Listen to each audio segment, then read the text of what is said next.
Jadi itu keterangan tadi ya, ayatnya juga sudah saya sampaikan. Nah nanti kenapa kok ada keterangan Adam dari tulang rusuk Pak? Ini saya kopikan di dalam kitab Genesis ya, di dalam Bible ya. Ini saya bacakan supaya nanti tahu Al-Qur'annya demikian, kemudian di kitab Injil demikian ya. Di dalam kitab Genesis satu kejadian menerangkan sebagai yang kita kutipkan di bawah ini. Dan Tuhan Lot membentuk lelaki dari debu dari tanah dan menutupkan ke dalam hidungnya nafas kehidupan dan seorang lelaki menjadi jiwa yang hidup.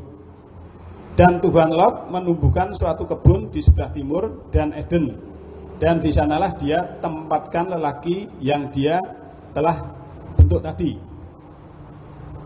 Dan keluar dari tanah itu Tuhan Lot menjadikan bertumbuh setiap pohon yang menyenangkan pemandangan dan baik untuk makanan, pohon kehidupan juga di tengah kebun itu, dan pohon pengetahuan tentang baik dan jahat. Jadi Gusti Allah Tuhan menciptakan manusia dari tanah, laki-laki kan di sini. Kemudian ada tumbuhan kebun-kebun yang jahat dan yang baik. Dan Tuhan memerintahkan pada lelaki itu mengatakan dari setiap pohon di kebun itu engkau boleh makan dengan bebas. Ini belum ada pasangannya. Tetapi dari pohon pengetahuan tentang baik dan jahat itu engkau tidak boleh memakannya, karena pada hari engkau memakan daripadanya engkau benar-benar pasti mati. Jadi berarti gawe ana pohon-pohon kuwi nek mangan pohon sing jahat nanti mati kan. Dan Tuhan berkata, tidaklah baik lelaki itu ada sendirian, aku akan menjadikan daripadamu teman pembantu untukmu. Nek kowe dhewean iki ora apik, tak gawe iki kanca, maksudnya gitu ya. Dan Tuhan menyebabkan tidur nyenyak menimpa Adam, terus Adam turu nyenyak, tidur nyenyak. Dan dia pun tidurlah, dan dia mengambil satu dari tulang-tulang rusuknya dan menutupnya daging untuk gantinya. Jadi begitu Adam tidur, Adam tidur, mbuh dibelah oke, Gusti Allah dhewe iki sing dijupuk tulang rusuke, terus di melek-melek nganggo daging ya.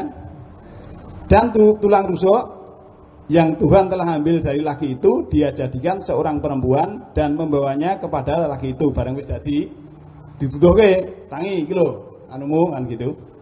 Dan Adam berkata, inilah ini tulang dari tulang-tulangku dan daging dari dagingku. Dia harus dinamakan perempuan karena dia dikeluarkan dari laki-laki. Ini di kitab Kejadian. Karena itu haruslah seorang lelaki meninggalkan bapaknya dan ibunya dan harus setia pada istrinya, dan mereka haruslah jadi satu daging. Dan mereka keduanya telanjang, lelaki itu dan istrinya, dan sama-sama tidak malu. Kemudian kini ular adalah lebih cerdik daripada binatang manapun di lapangan itu yang Tuhan telah jadikan. Jadi di situ juga ada ular, Pak. Dan dia katakan pada perempuan itu, ular iso ngomong gini, benarkah Tuhan telah berkata engkau tidak boleh makan dari setiap pohon kebun itu? Dan perempuan itu berkata pada ular, perempuan ini jawab, kami boleh memakan dari pohon-pohon di kebun itu, tetapi buah dari pohon yang tengah kebun itu Tuhan telah katakan kamu tidak boleh memakannya, juga tidak boleh menyentuhnya supaya kamu tidak mati. Jadi antara ular dan perempuan tadi komunikasi, ngomong-ngomongan. Dan ular itu mengatakan pada perempuan tersebut, kamu tidak akan sebenarnya mati, karena Tuhan tentu mengetahui bahwa pada hari kamu memakannya, lalu matamu akan terbuka dan kamu akan menjadi sebagai Tuhan-Tuhan mengetahui yang baik dan jahat. Dan ketika perempuan itu melihat bahwa pohon itu baik untuk makanan dan bahwa dia menyenangkan mata dan pohon-pohon diingini menjadikan orang bijaksana, dia ambillah dari buahnya dan memakannya dan memberikan kepada suaminya yang bersamanya, dan dia pun memakannya. Jadi perempuanmu nekat tetap njupuk buah, terus suaminya juga diberi. Lah bermangan dan mata keduanya terbuka dan mereka tahu bahwa mereka sedang telanjang. Jadi bar mangan buah mau kan sing wedok njupuk buah, terus sing lanang ya dikai iki bar mangan iki dadi udo. Ini kitab Bible ini di kitab Kejadian. Dan mereka sama menutupkan daun-daun ara dan membuat diri mereka memakai rok. Jadi njupuk daun ara digawe rok. Ya. Dan setelah itu, ya, dan mereka mendengar suara Tuhan berjalan-jalan di kebun itu. Bar nganggo apa? Nutupi awake mau ki krungu suarane Gusti Allah temlek-temlek ora gitu laku. Ya. Ya. Mendengar suara Tuhan berjalan dalam kebun itu pada tempat dingin di siang hari. Jadi Gusti Allah mlaku awan-awan ning kebun. Dan Adam dan istrinya menyembunyikan diri dari kehadiran Tuhan di antara pohon-pohon di kebun itu. Jadi ndelik ning nggon wit-witan lho, Gusti Allah mlaku-mlaku awan-awan pas adem, pas dingin Adam karo bojone kan ning gunung. Akhire kan isin ndelik lho ya, setelah itu. Kemudian Tuhan memanggil Adam dan mengatakan padanya, "Di mana engkau?" Tuhan ini Gusti Allah lagi bar mlaku-mlaku kan golek Adam. Ning ngendi kowe? Di mana engkau? Ya, ini ya, kitab Ujian loh, ini bukan Quran ya. Dan dia berkata, "Aku mendengar suaramu dalam kebun dan aku takut karena akan telanjang dan aku menyembunyikan diri."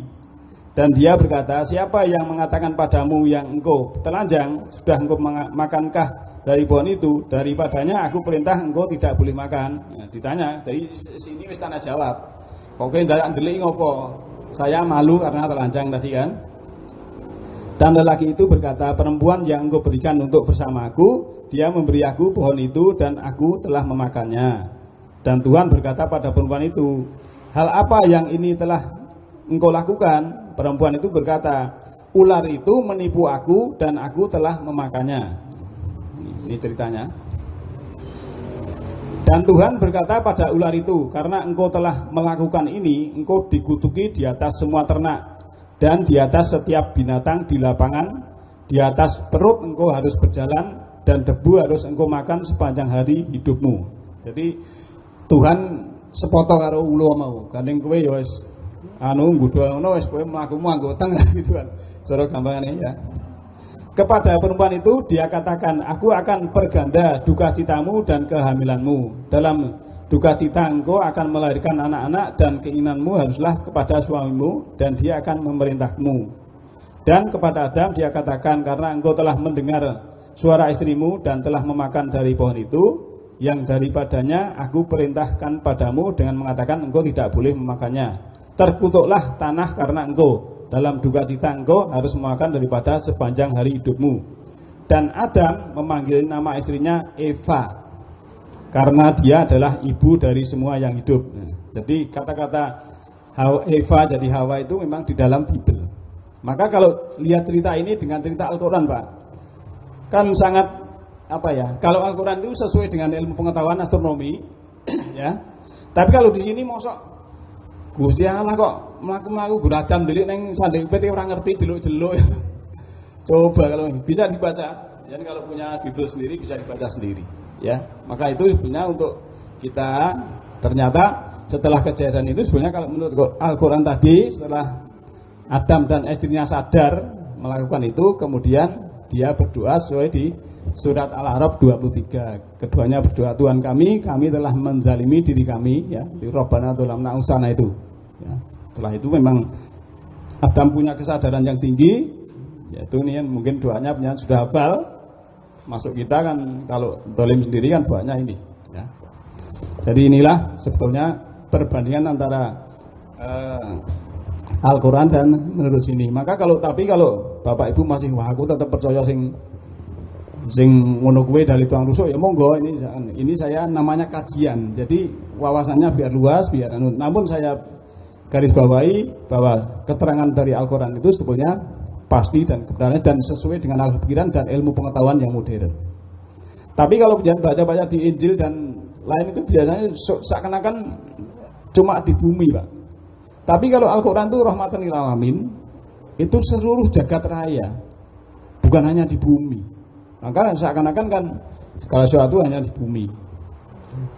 Nah, bukan hanya di bumi ini kita hidup dalam arti alam semesta itu, tapi di tempat-tempat yang lain juga istilahnya ngalamin atau alam semesta. Jadi berdasarkan ayat ini tadi ya, yang juga di surat An-Nisa ayat 1, surah Al-A'raf 189, manusia dalam tata surya kita diciptakan Allah di planet Muntaha, yaitu seorang perempuan nafsin waqidah yang kemudian hamil secara partenogens, lalu melahirkan anak laki-laki. Setelah dewasa Allah menikahkan dengan nafsin waqidah tadi, dan dari keduanya berkembang biak manusia di planet itu. Di sini tadi ayatnya yang inna masalah Isa indallahi kamasali Adam, ya. Sudah saya cuplikan. Adam sama dengan permisalan Isa yang sama-sama dilahirkan dari ibunya masing-masing melalui partenogens. Di dalam surat 7 ayat 11 ini malaikat suruh berjujur tidak mau. Kemudian malaikat ketika dikatakan pada malaikat sujudlah untuk Adam, ini di dalam surat Kahfi 50. Wa'id kulna lil malaikati sujudu li adama fasajatu ila iblis karena minat jini. Jadi iblis itu dari jin. Fafasako an amri robbi. Dia fasik kepada perintah Tuhannya. Afata takhidunahu wa dzurriya tahu aulia. Apakah kamu adakan dia dan keturunannya sebagai pimpinan selain aku, ya, min duni wahum lakum adu, padahal mereka itu adalah musuh. Jadi iblis itu musuh kita. Bisa lidolimin badala, sangat jahat orang-orang yang zalim itu selaku ganti. Jadi iblis suruh menghormati Adam, nggak mau, ya. Akhirnya juga dia kafir selamanya. Wa qulna ya Adamu inna hada aduwwul laka wali zaujika fala yuhrijannakuma minal jannati fatas. Kami beriman, wahai Adam, ini adalah musuh bagimu dan bagi istrimu, maka janganlah dia mengeluarkan engkau dari jannah kebun itu, lalu engkau celaka. Jadi sebenarnya memang setan-setan tadi itu juga musuh. Innalaka ala tajua fiha wala taro. Kalau tetap di sana sebenarnya tidak akan lapar dan tidak pula telanjang. Dalam 20:19, dan bahwa engkau tidak akan haus di sana dan tidak akan kepanasan. Nah, sekarang Mbak, tadi yang saya cuplikan, ya, istilah jannah tadi, ya. Jannah apabila keadaan sebelum kiamat disebut kebun atau taman. Di sini sebelum ini kan kiamatnya di sini. Tapi kalau istilah jannah di sini artinya kebun atau tanam. Kemudian jannah apabila menerangkan keadaan setelah kiamat disebut surga. Kalau jannah di sini disebut surga. Surga setelah kiamat disediakan untuk para mutakin dan di sana nanti tidak ada setan. Nah, di sini sudah tidak ada setan.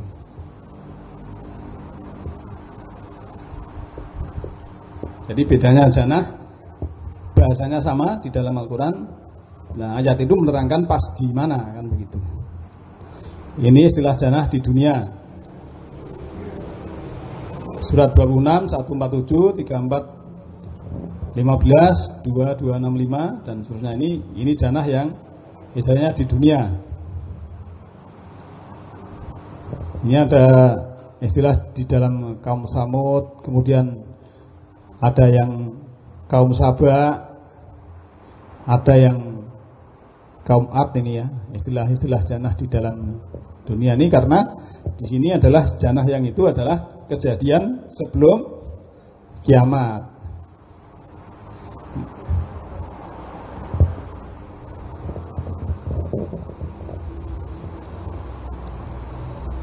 Ini yang di dalam yang kisah kaum Samud ini disebutkan fi jannatin wa uyun, ini di dalam kebun-kebun serta mata-mata air. Jannah diartikan kebun-kebun. Kemudian kalau di kisah kaum Ad, ya, ini surah 26 yang 1 ayat 147 dan 134. Dan kebun-kebun dan mata-mata air. Ini juga kisah kaum Ad. Jannah diartikan kebun atau taman. Jadi bukan setiap jannah itu artinya surga. Termasuk jannah pada Nabi Adam sebelum ke bumi itu adalah jannah yang sebelum kiamat. Memang benar Nabi Adam itu adalah manusia pertama di planet bumi. Ya. Manusia pertama di planet bumi.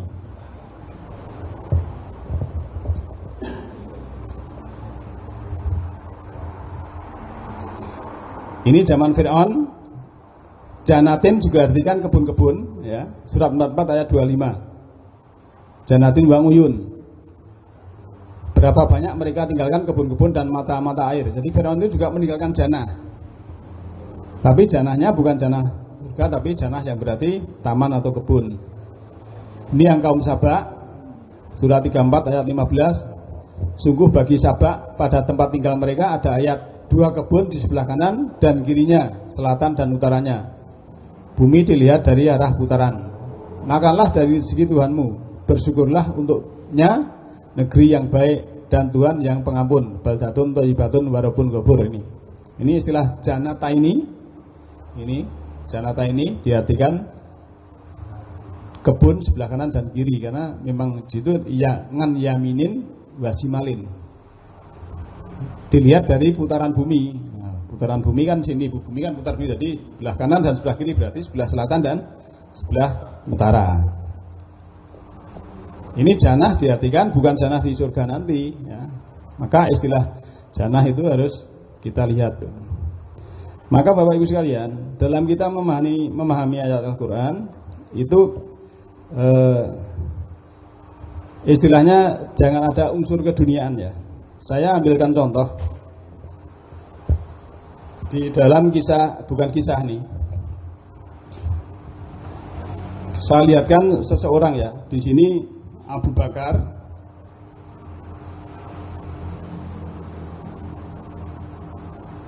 di sini Abu Jahal.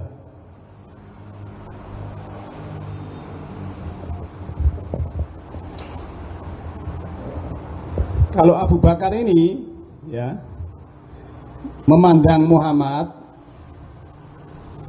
ini adalah Rasul, Nabi, kemudian penerima wahyu.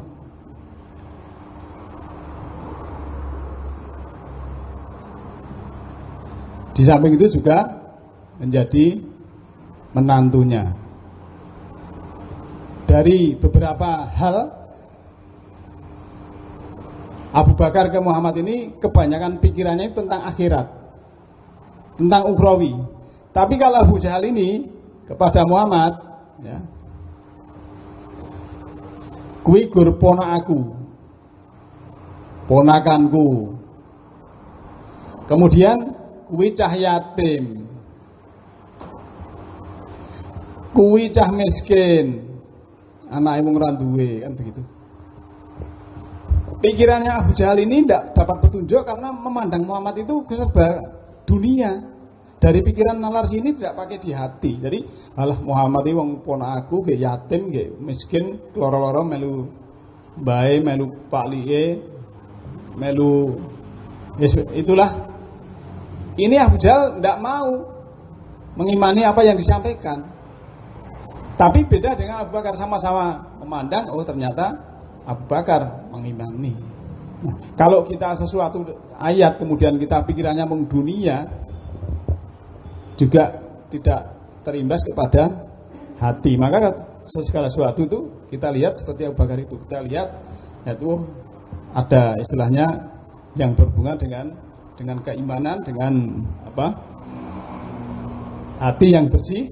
Memandang itu serba hubungannya dengan hal yang abstrak yang istilahnya bukan materi. Kalau ini kan istilahnya kurpona aku, yatim, miskin, gampang itu kan akhirnya dia tidak mau menerima, karena juga sampai meninggal pun Abu Jahal juga celaka. Tapi untuk si Abu Bakar bisa selamat. Bapak Ibu sekalian, kenapa untuk perbandingan kita itu harus selalu membandingkan Al-Quran? Karena memang Al-Quran itu bisa menerangkan setiap sesuatu, Pak.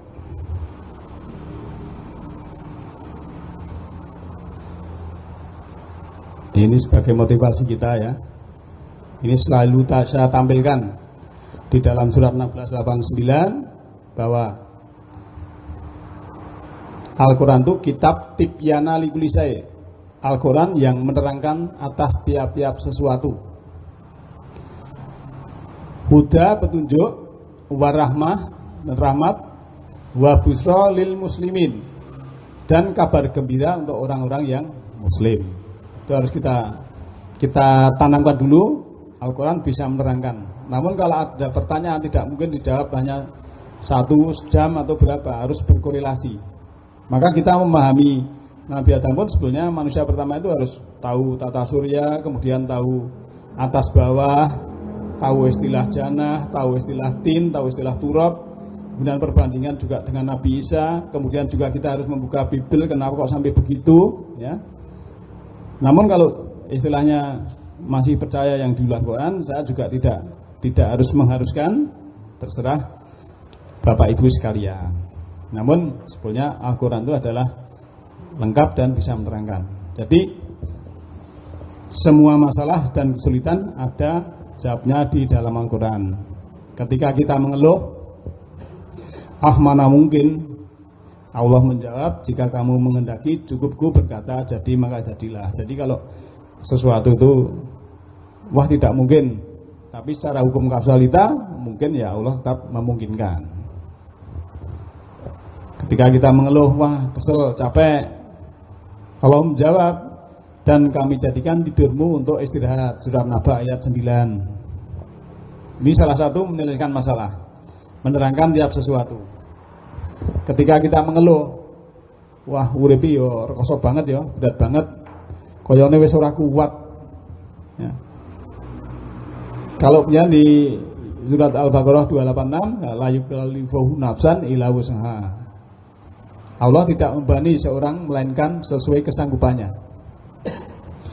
Maka kalau pendidikan itu tingkatannya gurlurah, ya, itu fitnahnya ya kecil Pak. Tapi kalau sudah presiden itu pula sengalah ya sabrek, gitu. Tapi kesanggupannya kira-kira sanggup. Mungkin kita dari RT, dari RW, dielek-elek dirasani wae nantean gitu. Iya, itu semuanya demikian. Dari tingkat berarti tingkatannya ya itu gampang itu. Sanggup. Tidak melainkan bebannya itu tidak mungkin dibebani. Kalau dia lihat mungkin Presiden Jokowi itu ya dielek-elek wong sabrek mungkin gitu. Tapi ya karena memang Allah tidak membebani, kesanggupan surah itu mesti mampu gitu. Itu harus yakin. Saya mampu, gitu. Ketika mengeluh, stres nih, bingung, mumet, pusing, ya, kita ingat Allah saja. Ala bidzikrillah tatma'innul qulub. Hanya dengan mengingat Allah, hati akan menjadi tentram. Nah, kalau orang stres ini karena kan tidak tentram Pak, tidak bahagia. Maka kalau bersyukur itu membahagiakan, ikhlas menerima yang ada itu akan mendamaikan. Kuncinya 2, ingin bahagia, ingin damai, ya bersyukur dan ikhlas. Nah, enaknya musibah kurang ya tidak bahagia, enaknya ngopora ikhlas ya tidak damai, kan begitu. Tapi kalau bersyukur akan bahagia, kalau kita ikhlas akan damai. Ketika kita mengeluh, ya ini sepertinya semua bakal sia-sia, direwangi kan berarti kan wis maido karo yang dikerjakan awake dhewe. Allah menjawab, ya, di dalam surat Jadalah ayat 7, siapa yang mengerjakan kebaikan sebesar biji zarah sekalipun, saya akan melihatkan balasannya, ya.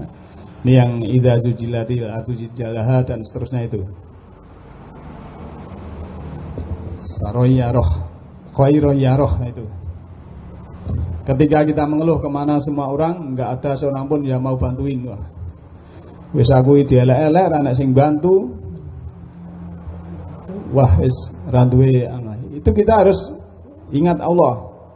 Ya, dalam surah Al-Mu'min 60, berdoalah, mintalah padaku, niscaya aku kabulkan. Kita mengeluh, sedih sekali rasanya. Allah menjawab, la tahzan innallaha ma'ana. Janganlah kamu berduka cita, sungguhnya Allah beserta kita. Surah Taubah ayat 40. La tahzan. Allah sudah mengatakan begitu. Sudah sedih, sudah susah kan gitu. Kalau kamu betul man amal soleh mutakin, aku besertamu. Mungkin kalau kita mengeluh, ampun kenapa sih susah amat nih kerjaan. Jadi mungkin bagi kita juga kadang kok abot men ya bebane gitu. Di sini adalah inna ma'al ngusri yusra. Sesungguhnya sudah kesulitan itu ada kemudahan. Jadi memang hidup ini berpasangan, Pak. Ada sulit, ada mudah. Nah, diarani mudah terus nanti tidak tahu sulit. Ya. Dan kalau sulit terus juga tidak mungkin. Mesti Allah sudah mengatakan beserta kesulitan itu ada kemudahan. Ya, itu logisnya demikian. Jadi kita tidak boleh, dan itu sifatnya sementara. Kalau kita sedih itu kita harus bersyukur. Wah, sedih itu juga sifatnya sementara. Kalau senang juga begitu. Senang itu juga sifatnya sementara. Kita harus bersyukur kan begitu. Jadi kalau pas suka ya tidak suka sekali, harus bersyukur. Tapi kalau sedih ya jangan merintih sampai meratap yang merugikan diri sendiri. Nah, sekarang gini, kalau kata orang belajar Al-Quran itu sulit, tapi kata Allah adalah mudah, Pak. Lihat surah 54, surah Al-Qamar ayat 17, 22, 32 dan 40 ini diulang sampai 4 kali. Ya. Kata orang tidak boleh menafsirkan ayat dengan akal. Justru Allah Ta'ala murka kepada orang yang tidak mau berpikir dan murka kepada orang yang tidak mau menggunakan akal. Ini ayat surat 10 ayat 100. Di sini ada kata-kata wa yaj'alul rijsa 'alal ladzina la yaqilun. Allah akan menjadikan kotoran atau najis atau murka atas orang-orang yang tidak menggunakan akal, tidak mau berpikir. Ya, wa yaj'alu akan dijadikan, kalau pikirannya radigua kali radigoi malah jadi kotor, didadeki kotor karo Gusti Allah. Makanya harus kita pikirkan, akal kita gunakan untuk memahami, menambah keimanan. Bukan akali tinggo ngakali kaya wong pinter nggo korupsi tinggo dan lain-lain, itu bukan. Tapi akal kita gunakan untuk berpikir, memikirkan ciptaan Allah untuk menambah keimanan kepada diri kita sehingga kita takut betul-betul kepada Allah. Nah, di sini surat An-Nahl ayat 44. Bil bayinati wa zubur wa anzalna ilaika dzikra litubayyana linas ma nuzila ilaihim wa la'allahum yatafakkarun. Dengan keterangan-keterangan dan Zabur ini ya. Dan kami turunkan kepadamu pemikiran Al-Quran agar kamu terangkan kepada manusia yang diturunkan kepada mereka, semoga mereka memikirkan, Pak. Jadi diturunkan kitab itu supaya kita yatafakarun, mau memikirkan. Ya. Di sini kalau di surah Al-Baqarah ayat 269, yu'til hikmata mayasya, dia berikan hikmah kepada siapa yang dikehendaki. Waman yu'tal hikmata faqad utiya khairon katsira. Dan siapa yang diberi hikmah, maka sungguh dia telah diberi kebaikan yang banyak. Wa ma yadakaru ila ulul albab. Dan tidaklah yang memberikan kecuali ulul albab. Jadi kalau Gusti Allah itu memberi hikmah itu kepada siapa saja. Tinggal kita mau berbuat baik apa enggak, kita mau menggunakan akal sebagai ulul albab atau enggak. Nanti kalau kita mendapat hikmah, kita akan diberi khairon kasiro. Ya, kebaikan yang banyak, ini janji daripada Allah. Demikian Bapak Ibu sekalian, tentang itu mungkin sebetulnya masih ada hubungannya tentang jannah, zaujah dan lain-lain. Namun waktunya sudah hampir habis, mungkin ada komentar atau pertanyaan yang hubungan dengan tadi.